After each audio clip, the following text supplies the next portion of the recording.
All right, well, hello, a very warm welcome to the Whole Man Academy podcast, whether you're listening to this via wherever you get your podcasts or watching it on YouTube.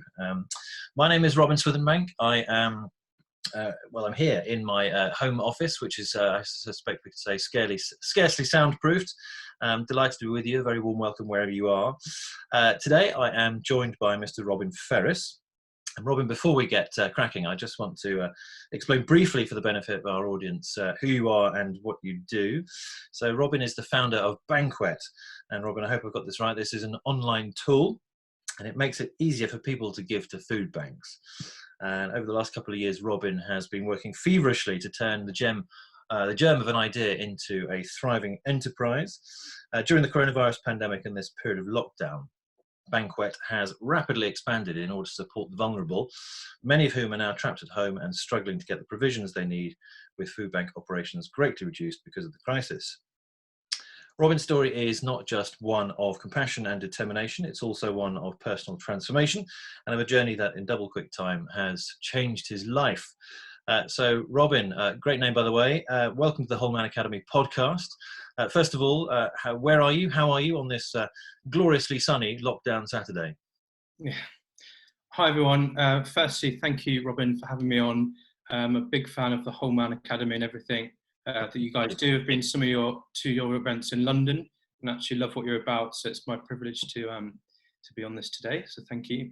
Awesome. I'm the founder and CEO of Banquet. Banquet is the first ever zero waste donation platform. We enable you to donate food to people at the click of a button. Our vision is to get food banks what they need and to make it easier for you to give. I'm sitting here on UK lockdown in Hackney on the glorious sunny day, behaving myself and staying in all day. So. Well done. So listen, give us a quick bit of background to you. Now, as I just said, that you started thinking about this, I believe, a couple of years ago. So you haven't spent your whole life building Banquet. What have you been up to in the last... you're nearly 40, aren't you? I'm actually 40 on Monday. Thank you for pointing out. 40 on Monday. Happy birthday. Yeah, thank you. So largely, my entire career has been, I've been lucky enough to spend it within the entertainment industry. So I spent best part of a decade working in the music industry and then in film and TV. So I'm very passionate about music. So when I left university, moved to London, that was really the career goal. And I was lucky enough to work for some of the biggest companies in the world. So if you roll back perhaps 15 years ago, working in music, as I'm sure everyone listening to this knows, you don't need me to tell you about the transformation from CDs to streaming. Between 2006 to 2009, I was privileged enough to work for probably one of the most famous and pioneering record labels, which was Island Records. So in that period, it was around when Amy Winehouse broke. My job went from selling CDs to figuring out that now global platform called Spotify. Yeah. And then I used to look after Napster. And then you don't need me to tell you about Apple Music and that whole transformation. And then later on in film, that was the fall of a giant like Blockbuster, but the rise of the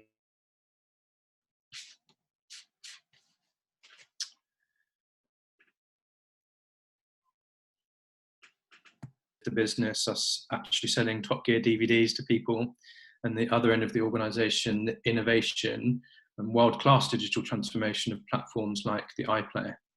So really coming into this, I am not a tech person per se, although I'm a tech CEO now. It's more me sort of looking at consumer tech and how that has changed perhaps my own experiences within those businesses, within entertainment, and then now applying that to this sector. So I recall, 10 years ago, or more than 10 years ago, sending a CD to a small book retailer called Amazon, which was starting to move into selling music online. And then, the whole pre-order culture, you'd have sold thousands of CDs before it's been released, and then now digital. So my entire professional career, really, every job that I've had has involved being exposed to some element of digital transformation. Which of course has proved to be very useful. Tell us a bit more about Banquet then and how the idea came to you in the first place. So yeah, as I mentioned, I live in South Hackney, just lucky to live by Victoria Park. So roll back to 2018, some friends and I saw the headlines about rising food poverty and rising food bank use in the UK, and then realised actually that these headlines were right on our doorstep. You know, in the borough of Tower of Hamlets in Hackney, it's got the highest ever child poverty rate in the country. More people using food banks than ever before, and I was determined to do something about it. So some friends and I set up a collection point at Co-op on Hackney Road. Hello to Zara, probably not listening, but it's basically a approach of like, right, what am I actually doing? And we'll get onto this of like, you know, slacktivist to activist. I want to change the world, but can't really be bothered. So it's like, actually, you know what, I am going to respond. So I was working at a different company at the time, but it went into a shop one day and said, can we set up a donation point to help? And whilst doing that, I had the light bulb moment that every entrepreneur talks about of, you know, why isn't there an online food bank? Why isn't there an easy way for me to donate food to people that need it? And in many respects, it is extraordinary that there wasn't such a tool beforehand. Did you actually get to a point of establishing why, or was it simply that no one had bothered? I think in the UK, it's a complex issue in the UK with food banks, as I'm sure you're aware. So if we take a step back for a second, you know, 10 years ago, there were only a couple of hundred food banks in the UK. Now there are more food banks than McDonald's in the UK, over 2,000. In the context of COVID, you know, food banks are seeing unprecedented demand. You know, food banks are seeing a 300% increase in people using in a matter of weeks. What will happen in 10 years? You know, will more people be using food banks than ever before? Sadly, I would think so. And so me sort of coming at this is like the food banks themselves, although they do incredible work, I think it's probably been a case of actually no one's ever thought to optimize them or apply technologies because no one really thought that they would perhaps exist, should exist and shouldn't really be happening and might not be around for very long. So then my observation applying consumer tech is, you know, why are we not, you know, 10 years ago, your shopping habits were X, Y, Z. You probably didn't bank online. You probably didn't shop online. That has changed massively in 10 years. I'm coming at it from the entertainment perspective. Obviously, you can listen to music at the click of a button. So therefore, it's applying that to say, well, it probably hasn't happened because people didn't think that food banks would be around for very long. But actually, they've now become, sadly, part of the DNA of the country. Yes, which is tragic in itself. But just going back a little bit then. So in 2018, you've recognised that there is a gap in the market, I suppose you might say, if you were being purely entrepreneurial about it. But it strikes me that there was more to it than that for you. That this isn't the first gap that a lot of people would think to plug. Clearly, and there hadn't been one up until that point. So, what was it really that motivated you to leave, dare we say, the fairly glamorous confines of the music and film world and move into the world of, I think, wish I had a better word, but the world of poverty? Yeah, it's more that slack to activist thing, I think, of really thinking, okay, I've been blessed with this almost amazing CV of working for all these companies. And really my posture of walking to that co-op that day was a positive, proactive response to a really horrible problem. And just the hunch that really, if given an easy way to do something, a lot of people may want to help. If you think of all the consumer tech anyone listening to this either uses or is aware of, you know, Monzo, Airbnb, Uber, you can do things with the click of a button. And I kind of thought, well, why can you not do that for a food bank? There are huge problems that food banks face. Been spent, you know, 18 months volunteering in a food bank, where food banks get donated, you know, years worth of pasta and baked beans, then they don't get the things that they want. So Banquet, being the first ever zero waste donation platform, means that, similar perhaps to your own wedding or your friend's wedding, you have a John Lewis gift list, don't you? You go along, you buy what your friends want, and that gets delivered when they want. So Banquet is essentially saying, well, why can't we solve that problem? Why isn't there a way that you can do that? So it wasn't really, I think it's more starting with like any entrepreneur, I think, and myself on this growth journey that you've mentioned, probably starts off with, what is the problem I'm trying to solve? So why can't I give food to a food bank at the click of a button? Why are food banks not getting the items they want when they need them? And so Banquet really conceptually sits in that gap of we are providing a connection between, at one end, people have the means to donate. Perhaps people listening to this are probably in the category of donors. You probably find yourself in the position where you have the means to give and you want to. And at the other end of the cycle, you've got those who need food and want to get it. And really, you've got the food banks in the middle that provide that service. And Banquet, the strategy in one word, I suppose, and this is what I see technology delivering, is connection. So you sort of transposed an existing model that we're all actually very familiar with, and into an area where there was a desperate need for it. Yeah, absolutely. Before COVID, food banks were struggling. I said 10 years ago, they're only a couple of hundred. Now they're a couple of thousand. There are some stats published by the Food Foundation 3 weeks ago that over 3 million people have gone hungry for over a day because of lockdown. So the problem was bad at the beginning of the year. Now the state of emergency has gone into a state of crisis. Banquet has always been a good idea, getting food banks what they need when they need it, and enable you to click a button. Now it finds itself in the eye of the storm, where actually, arguably, it's the safest way to donate to someone. You don't need to leave your house to do it. As an entire generation, and the entire country has been sent home to self-isolate, you can still help people from where you are right now. Taking COVID and lockdown out of the equation for a moment, and going back to 2018 when you founded the business, was it an overnight sensation, or has it been a bit of a slow burn to this point? It's been very much a slow burn. The vision and missions has remained exactly the same. We're a social impact business. Our intention is to essentially serve food banks and provide them with resources to back their work. We started off very slowly. We ran our first pilot only in July 2019 with one food bank here in London. So Dan Thrift and the team there have been incredible about helping us pilot, helping us apply a user-centric design, really spending time with the people that actually need to use what we're doing. There have been lots of different iterations along the way, lots of mistakes, lots of learnings. You can throw in lots of startup buzzwords, prototypes, pilots, MVPs. We've taken lots of steps very quickly, but they've all been strategic. We've been very, very focused on what we're hoping and are achieving. And without wanting to bring serendipity into it too much, it sounds as if you had a good sort of 9-month run-up to iron out a number of the problems before the service became as essential as it has now become. Yeah, absolutely. I wrote a pitch deck about 2 years ago. It was post Glenfell, which everyone is aware of here in London.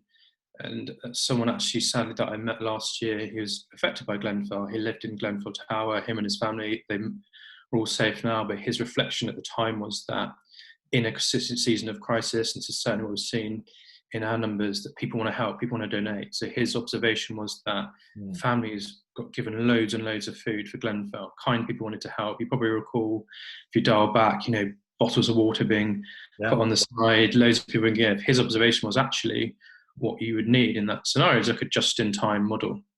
The Toyota car manufacturers, without wanting to have ideas above my station, the business practice of just-in-time, getting things when they're needed. His observation at that time was actually what would be really useful is if we just had food delivered at the time we needed it, rather than weeks worth of food that then eventually went out of going date. Mm-hmm. So I put a pitch deck of okay, here's the vision of Banquet, which was then called the Online Food Bank.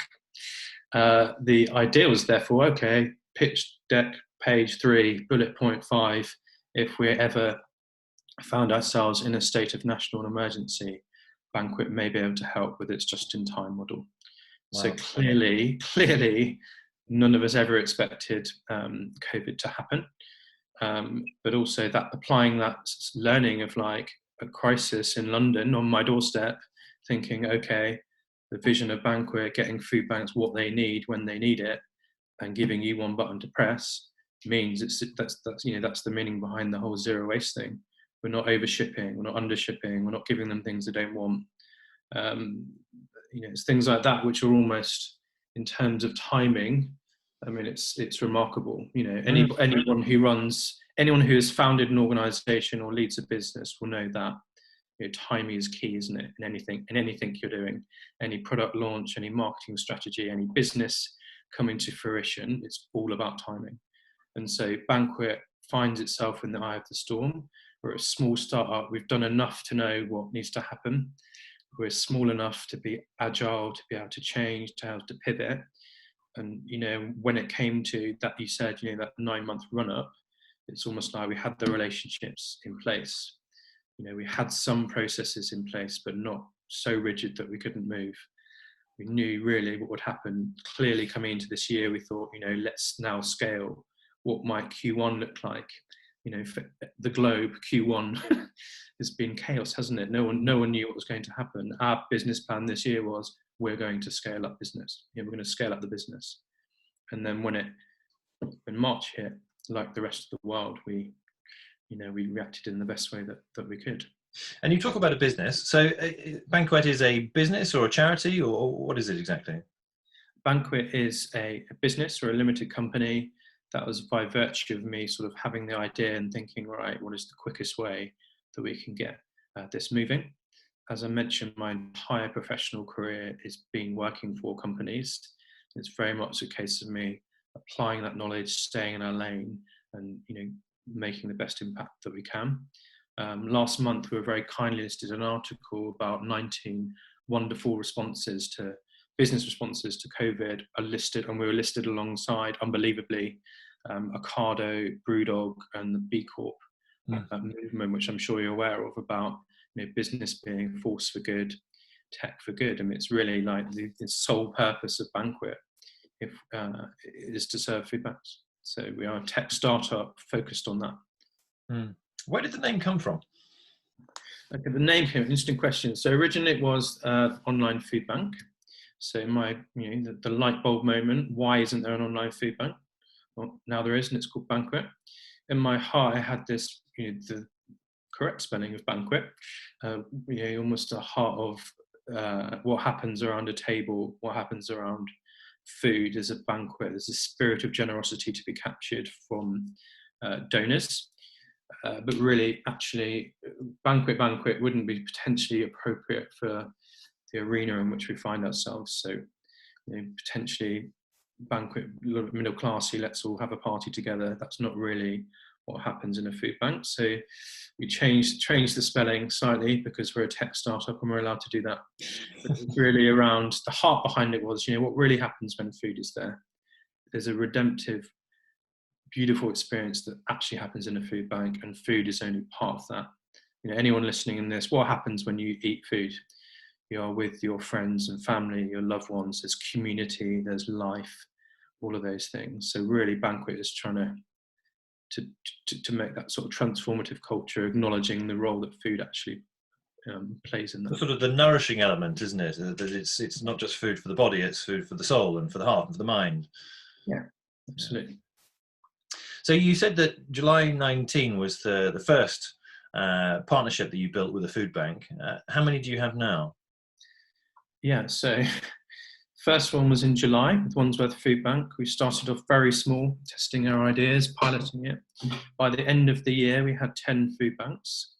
So last year we had 15,000 zero waste items donated, and that's enough to feed just over 500 people.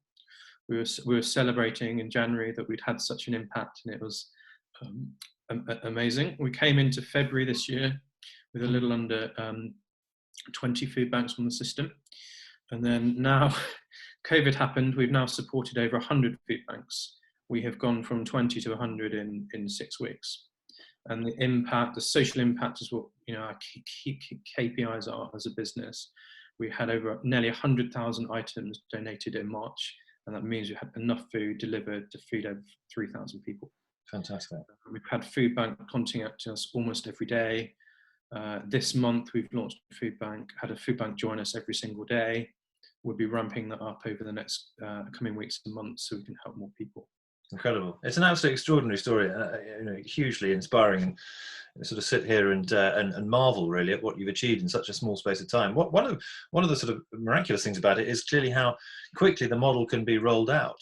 If you're adding one a day, I mean, I assume you have some sort of admin team behind you. You're not doing it all from your flat in South Hackney, but is that the case? Is it now a pretty watertight model that you can simply replicate again and again and again?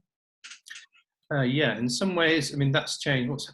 My posture in this has always been one of thanks for all the people that have been helping us. Not only has it been overwhelming with the amount of donations we've received. So in March, donations were up 5,000% month on month. I had to change my inbox in March. We were receiving donations every single minute. Wow. So in February, there's one official volunteer for Banquet and some advisors behind the scenes, but largely me doing everything. And then now I'm blessed with over 100 volunteers, and I'm building out operations very, very quickly. So it's largely, when you're the CEO of a startup, your job title is actually Chief Everything Officer. And now I'm transitioning to be a CEO, which is Chief Executive Officer. So in terms of your comments at the beginning about a personal journey, that's a rapid growth curve for me as well. So now we have some incredible people that have volunteered for us. It's an abundance of talent. It's just an overwhelming position to be in. I'm really thankful that, cometh the hour, people have just stepped forward in so many ways to help. It's been mind-blowing. So the vision and the missions remains exactly the same. And now I find myself in the position where there's so many people. That hunch was right. Okay, I got a hunch that other people want to jump on this. And now we're seeing things changing every day.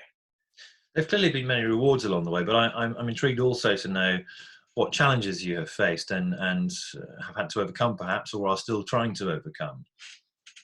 Yeah, we've faced some huge challenges. I suppose, like everybody, in March when it happened, it was almost in a blink of an eye. I find myself having to take action immediately.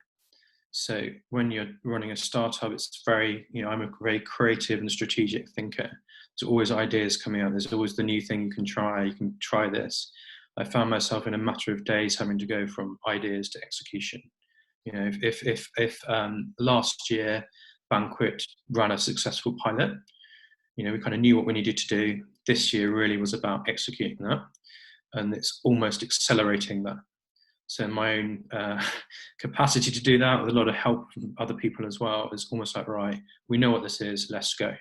We hit the target last year in terms of proving the market or the concept. This year was about, right, we've got to execute this. I suppose for us, it was about, we are small enough to be agile. And my immediate challenge was everything, the Chief Everything Officer, everything in Banquet was largely me doing it. Understandably, I've been doing it full time only for a couple of months. So literally every touch point within the business was me, from the big strategic things to writing a post on Instagram to doing a spreadsheet to keying an order to be delivered. So my immediate response, which to it was, I need to get people in quickly and get things off of me so we can scale rapidly, so I can download some of my knowledge and get stuff off of me, and then create like a crack team. We've got the volunteer surge team. We've got a couple of freelancers that have come in. So across core areas of the business, I'm clearly involved in a lot of things, obviously ongoing, but the posture is like, right, this needs to stop everything going through me. We need to scale up quickly. How do we resource that? So that was the first sort of response, was like, right, we know what to do. How do we do it? Can't be me doing everything. And then the sort of main challenge now is I have an unbelievable amount of resource available. So in February, I had some brilliant volunteers helping me along the way, but they're people that have full-time jobs and are giving me a few hours a week, which is brilliant, but clearly we now need more resource. So huge challenge now is we have an unbelievably long task list of things to do. In certain elements, I know what we need to execute and how we're going to do it. On the other side, I've got an abundance of talent. The 100th volunteer signed up this week. And when in that pool of people, you've got people from former directors of large companies and COOs through to people who are younger, less experienced, and just want to help. So now the challenge is matching all of these tasks, that need to happen right now, but also thinking medium and long term, how can we do that? The buzz phrase that's been kicked about is, trying to change the wheels on the car whilst it is going down the motorway at 100 miles an hour. That's what it is in Hurricane Banquet right now. The impact is, if excellence is doing simple things well, we're just trying to do that. There's low-hanging fruit, stuff that needs to be done every single day. But how do we establish the core processes and elements that are going to carry us forward for the next 3 months? And what does it look like in 6 months? I mean, like the rest of the world and everyone listening, it's difficult to forecast what next week looks like, isn't it? But we're just trying to doing the best that we can, and people around me have come in and are doing an incredible job. You've clearly got a huge amount of drive for this. Have you surprised yourself perhaps in how much drive you had for it and how much motivation you found to solve these challenges? I mean, to build the thing in the first place, but now in this current hurricane situation, as you've just described it, to just keep pushing and pushing and pushing and driving this thing forward. Yeah, I mean, I think when you run a startup, it's a personal development program disguised as starting a business. So yes, it's about business, but it's also about your personal capacity and growth. Along this journey, I've learned so much. I haven't been more motivated and driven, I don't think, in years. When I started off on this journey, it was one of stepping out in courage, taking that first step. So step into the unknown. I can talk you through my CV if you like. I've worked through some big companies, as we all have, and I've had some amazing experiences. Sounds like you don't need a job at the moment, so yeah. Hopefully or unhopefully, sadly or whatever, this will be my job for the foreseeable, I think. But it's in terms of capacity. I just felt like all the stars aligned, I suppose, for all the things I sort of dreamt of, put in a business plan, knew that Bankuet would be capable of one day. That process has been accelerated massively. Banquet is where I thought it might be in 18 months or maybe even 2 years' time within the space of 6 weeks. So it's been a huge learning. It's been exhilarating, overwhelming, exhausting. I've never worked as hard, but I've never felt almost alive as much. Well, I mean, clearly, or hopefully I should say, you feel massively rewarded and satisfied by it, albeit I appreciate there's a sort of there's an awkward tension, isn't there, when you're working in what essentially is the charitable or the volunteer sector in order to try and solve a significant problem such as hunger and poverty. But to have seen such extraordinary success in relatively what is a very short period of time, I hope for you, gives you a sense of, wow, I'm quite proud of what I've achieved. It can be difficult for us, maybe as Brits or as men, I don't know, but it can be quite difficult for us to look at something we've done and say, I'm really proud of that. But I hope you do feel proud. Oh no, it's very kind, and you personally have been a supporter on the way as well. So thank you to you and many others who backed me when this was just an idea in my head. And it's the transition from that to now is remarkable, and in some senses, as you touched on, miraculous, and I haven't really had a chance to catch my breath. There have been big milestones almost every week. We've gone from 20 food banks to 20. We've just shipped our first order with Morrison's. That was something that we've been trying to execute for 18 months. We've been, if Bankuet was ever going to scale and ever be able to help every food bank in the country, which is still the ambition, and who knows how quickly we'll do that, but that's top of the list. We want to get every food bank in the country on board so we can help more people. To do that, we need a mighty, partner to do that. Morrison's are working with us. That's happened within 2 weeks. I've been trying to nail that in for 8 months. We've got some conversations in the background, lots of people, but the Morrison's deal is happening right now. And so I feel like sort of a moment to say thank you to Morrison's, because I think for all of us who are experiencing lockdown at the moment and who are technically only allowed out to exercise and to go and buy the provisions that we need to keep ourselves in good health, the supermarkets have done a remarkable job of staying open and keeping their shelves stocked, and clearly at the same time also considering how they can help the vulnerable, which should be celebrated. Yeah, absolutely. I mean, the spirit of Banquet has always been one of collaboration. You know, we really think, if anything, really you want to go and make a huge impact, it's going to require lots of different parties to work together. It all hinges on the generosity of donors ultimately, of, you know, thousands of people wanting to help. That was always the hunch. You know, I think people do want to help, and it's overwhelming seeing those donations come in. And I think there's a role for business to help as well. You know, when you look, you know, when I think the other side of COVID, you'll see the good guys and the bad guys. You know, those that stepped forward and wanted to help. And I probably shouldn't mention them on here, but we've had massive companies get in touch with us wanting to donate, and we facilitated that via our network. And then when I say donate, I mean donate hundreds of thousands of products to people that need it. They don't want to mention, they don't want to be credited, they just see it. And, you know, I've seen this happen. There's daily things that are happening which are quite remarkable. And I suppose, you know, Banquet's sitting here in the middle. Part of me always thought this was possible. You know, when you start something, you have to be crazy enough to think that there's legs for your idea and the strategy is correct. No one ever obviously thought COVID would happen. But Banquet now finds itself in this unique position where we can help and are helping thousands of people, and it's a real privilege to be sitting here doing this. You know, the better Banquet becomes, the more people we help. That's what drives me, right? Everything we do, the drive and the relentlessness of my character and behavior is probably made for this moment. The determination of like, well, I will keep going, because the better Banquet becomes, the more people we help, and it's changing literally by the hour. Let's circle back then, in which case, because 2 years ago when you first had this idea, your life was obviously really quite different. You were, I hope it's fair to say, a smaller cog in a much larger organisation and an even bigger industry. Describe to us the sort of transformation that has happened in your life personally over the course of the last 2 years, and how your soul, your spirit, your mind, your emotions have responded to the transformation that you've been through. Yeah, so as we pointed out at the beginning of the call, I turned 40 on Monday. Supposed to have my birthday party this evening, which has sadly been cancelled because of lockdown.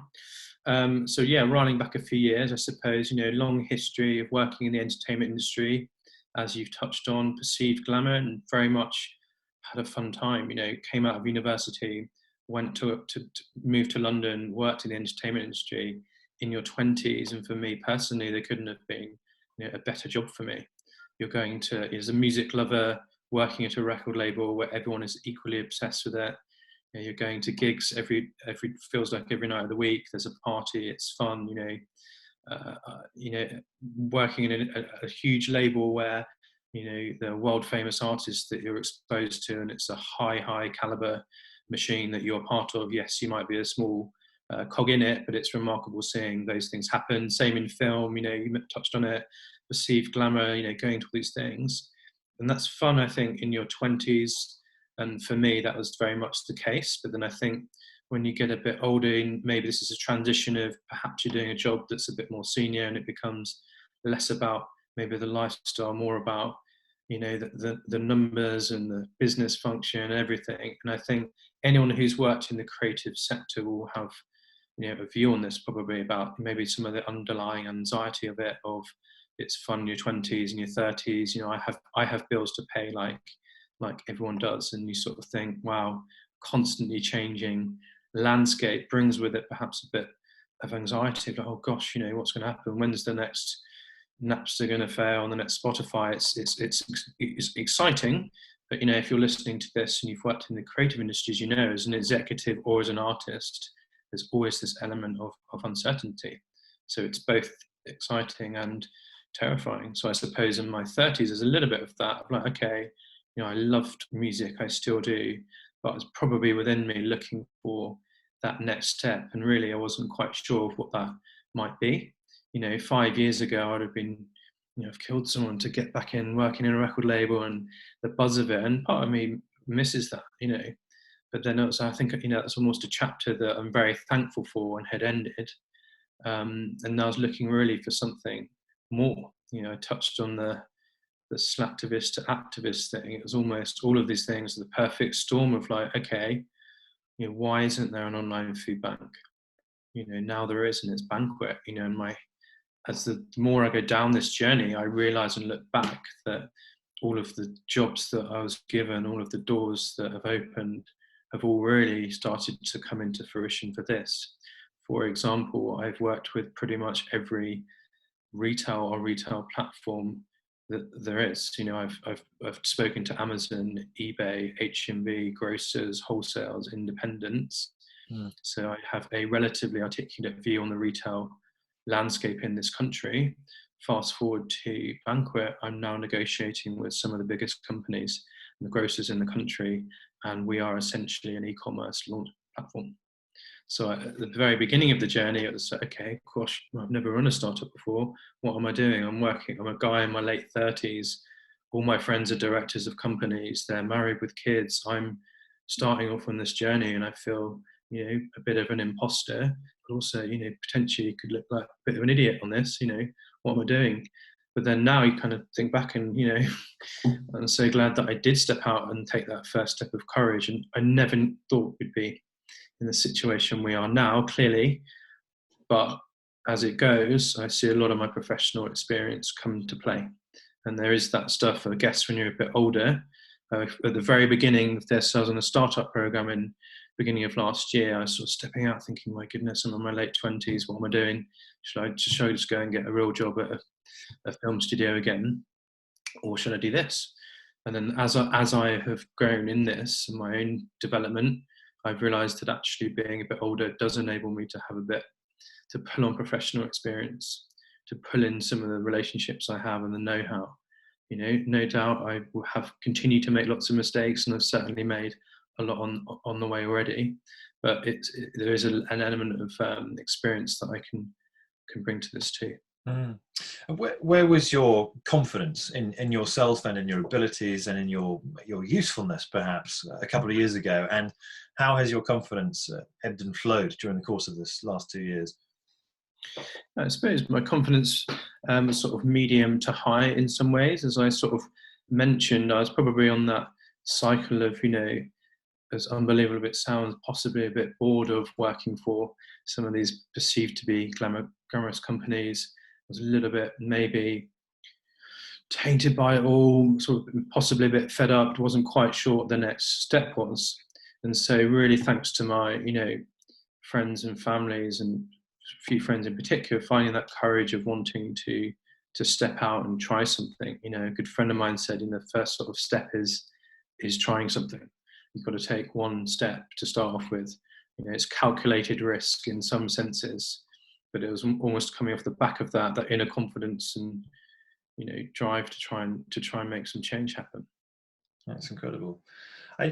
One starts to wonder then what happens next. You've already talked about the fact that this is probably your job for the foreseeable, and it sounds like you have, dare I say, a fairly bleak view of the need for food banks in the next 5, 10, 15, even 25 years. What's the vision for the business and also for you in it over the next period? Yeah, so sadly, I mean, it's difficult for anyone to give an articulate view across the global economy, isn't it? But I sort of see, sadly, the use for food banks increasing. You know, some that we're talking to in London have seen an increase in use of hundreds of % in a matter of weeks. You know, you think, you know, many people are furloughed, there's a higher rate of job insecurity in the UK, possibly than ever before. You look forward and think, when's a recession going to hit? Possibly in July. People, freelancers, those that part-time work, those that run small companies, you know, may sadly not exist. You know, and it's a strange place emotionally to be in when friends who run these businesses have had to make horrible decisions, and I find myself here with like more people running at me than I know how to manage. And I think, you know, that the vision for Banquet remains the same, the strategy remains the same. You know, we get food banks what they need when they need it. We'll be onboarding more food banks over the coming quarter throughout the year. We will be scaling up, we will be growing, and we will be trying to help. So in some ways, staying in our lane, doing exactly as we intended. The quicker we do that, the more people we can help. You know, it's a strange position to be in, doing what I'm doing, I suppose. You know, it's a business that really shouldn't exist, but it does, and I think sadly it will be for many years to come. Mm. Me within that, I'm happy to serve behind the vision for as long as required. It's a very different world for everyone, isn't it? As long as I'm the man for the job, I'm happy to continue doing this. We're building out the team, and we're growing rapidly. Who knows what will happen in the next 6 months? And ultimately, this is a global problem. We've started this one in the UK. It's the world's first service of its kind. But you look above, many other territories that might be able to benefit from what we've essentially piloted here. And on that note, I mean, it would be remiss of me not to ask you, on behalf of people listening to this or watching this, who will, I'm sure, have been very moved and very motivated by your story and indeed by Banquet. Clearly, you're building an army of volunteers. But then there will be many who, as you say, would just like to be able to click and make a donation. So how can people help? How can people get involved? Yes, there are 3 ways that you can help. So number 1, obviously, is to donate. So if you go to www.bankuet.co.uk, so that's BANKUET, you can then click on a food bank of your choice, and you can buy a monthly bundle of food, or just make a one-off donation. So that's 10, 20, 50 or 100 quid. Banquet takes that money, buys the food bank needs, delivers it when they want. So it's bankuet.co.uk. The second thing you can do, we're inviting people, families, friends, companies, organisations to club together to run a crowdsourcing campaign. So that means that a bunch of you together could all raise some funds for a particular food bank of your choosing, or many, and then that will have a huge impact. The team will then feed back to you about what you've done. And the third one would be to tell all your friends and family on all the social media channels that you'd expect. And also, if your local food bank needs help, then we'd be delighted to help them if we can. Incredible. Robin, it's been quite extraordinary listening to your story, both in terms of Banquet and what it's doing and achieving, and congratulations on all of that, but also to hear how it has impacted you in your life, and to hear more of your personal journey, which is very much central to the success of Banquet. So, mate, well done. Fantastic. Keep up the hard work. Conscious that even though it's a Saturday, I'm probably taking up a very valuable time of yours, whether it's, in fact, getting some rest, which I suspect you need more of now than ever before. So thank you. Let's leave it there. Rest well, work hard, and let us know if there's anything we can do to help, because it's an incredible story, and never needed more now than ever before, as you say. So well done. Thank you, mate. Thank you very much. Thank you for inviting me on. It's my pleasure to be here.